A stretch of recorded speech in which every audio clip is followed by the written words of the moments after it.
Hey, what's going on, everyone? Welcome back to the channel. Hope you're doing good today and feeling ready because we've got a brand new update to talk about for The Sims 4, released on October 2nd, 2025. And I want to take my time walking through everything that's going on, what it means for your game, and maybe some of the behind-the-scenes reasons for why these changes landed exactly when they did. I know sometimes people see these patch notes come through and it looks small, like a couple of bullet points, maybe not a lot happening, but the reality is these tiny lines in the notes can have a pretty huge impact on how you actually play. And since this patch dropped right alongside the big Adventure Awaits expansion, the timing is important because EA and Maxis tend to use these release windows to also fix some nagging issues that have been frustrating players.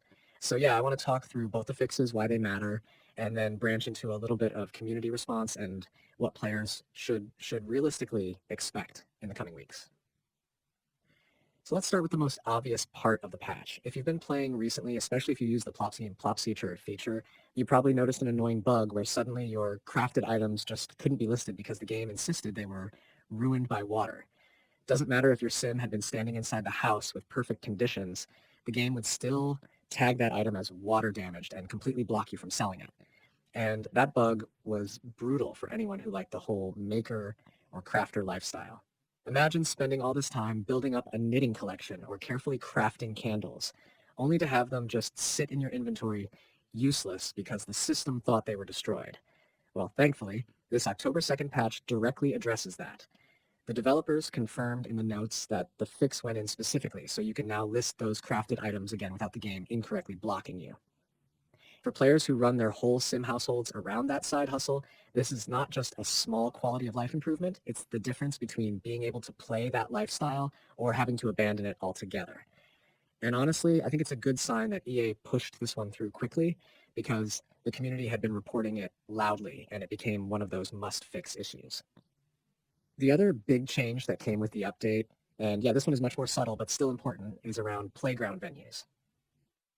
Previously, if you wanted to build a playground and actually have it register as one of the official venue types, you were required to place at least 6 playground objects. That requirement was a little bit heavy-handed, especially for people working with smaller lots or trying to design creative builds without overcrowding the space. 6 doesn't sound like much until you're trying to make it look natural, and then it just becomes clutter. In this patch, they've lowered that number down to 4, which makes a lot more sense and gives builders way more flexibility. And for me, that's one of those things where you can tell the developers were actually listening to feedback because players had been pointing out that the requirement was a bit excessive. When people build venues in The Sims, they often want it to look realistic, not forced. So changing that number to 4 is a really nice touch that opens the door for better designs. It's subtle, but I'd argue it has a long-lasting effect because a lot of builders will appreciate that flexibility. Now, the first reaction when you see these patch notes is probably going to be, wow, that's short. Only 2 real changes? That doesn't look like much. But here's the thing. This patch wasn't designed to be a sweeping overhaul.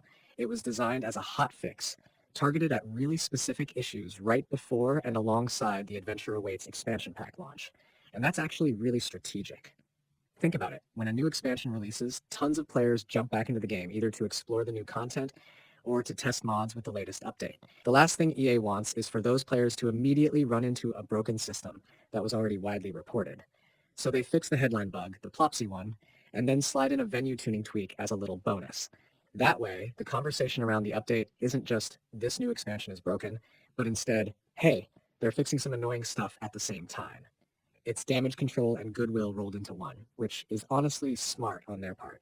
What's also interesting is the size of the update. Reports coming in from players say it's about 600 megabytes on PC and Mac, which confirms it's not a massive systems overhaul, but rather a small targeted patch. For console players, it rolls out the same way. If you're on Xbox or PlayStation, the patch will auto-download and install, though sometimes those rollouts are slightly staggered, depending on your region. But it's worth noting because a lot of players panic when they see an update size and assume mods are completely destroyed or the game is going to act wildly different. In this case, the patch is small, so the risk is lower, but you should still always treat it like any other update. Back up your saves, clear caches if you run into weird behavior, and test without mods if things seem broken. Speaking of mods, let's talk about that for a second, because every single update, even the small ones, tends to break at least some mods or custom content. After this October 2nd patch, some modders immediately flagged that certain tuning mods weren't working properly. This happens because the game code changes, even slightly, and mods that were referencing the old tuning need to be updated. If you're watching this and you're a heavy mod or CC user, my best advice is always the same. Don't freak out, just be patient and keep an eye on your favorite creators' pages. Most modders are incredibly fast at updating, especially when the patch is small. But until then, don't assume every bug you see is EA's fault. It might just be a mod that needs an update. And the fastest way to test is to pull out your mods folder, run the game vanilla, and see if the issue persists. If it goes away, you know it's mod related. Another really important step after any patch is clearing your caches. The Sims 4 builds up these little cached files in your documents folder that can sometimes store outdated data, and if you don't clear them, you'll see weird behavior even after a fix goes in. That includes stuff like the local thumbcache.package file and the cache folders. Deleting them is completely safe. The game rebuilds them automatically. And this simple step has saved so many people from headaches after patches. So if you patch your game today and Plopsy still looks broken or you're seeing odd behavior, do that before you report it as a bug. It solves a surprising number of issues. Now let's zoom out for a second and talk about why this patch matters beyond just the two listed fixes. One of the things the Sims community has been noticing is that EA and Maxis have been breaking up their fixes into phases. Instead of waiting for a giant quarterly bug fix patch, they've been rolling out smaller targeted updates in between expansions. That's exactly what this October 2nd patch is. It's a surgical fix. But the fact that it dropped on the same day as Adventure Awaits is not a coincidence. EA tends to use expansion releases as anchor points and then ties smaller fixes to them. It lets them address urgent issues, but it also sets the stage for bigger updates later in the season. So if you're expecting more quality of life changes or fixes for long-standing bugs, don't be surprised if we see another patch in the next few weeks. They've already hinted that more work is coming through the fall, so this is really just the opening move. Community reaction to this update has been pretty predictable. On Reddit and the official forums, you see players happy about the Plopsy fix because it was basically unplayable for anyone who loved that system, but also people a little frustrated that it's only two things. And that frustration makes sense. The Sims 4 has a long backlog of bugs, and players always hope each patch will be the one that fixes their personal pain point. But realistically, EA has to prioritize. They're not going to overhaul 50 systems on the same day they're launching a major expansion. That would be a recipe for disaster. Instead, they picked the most disruptive or most visible bugs and squashed those first. And honestly, given how bad the Plopsy issue was, they made the right call.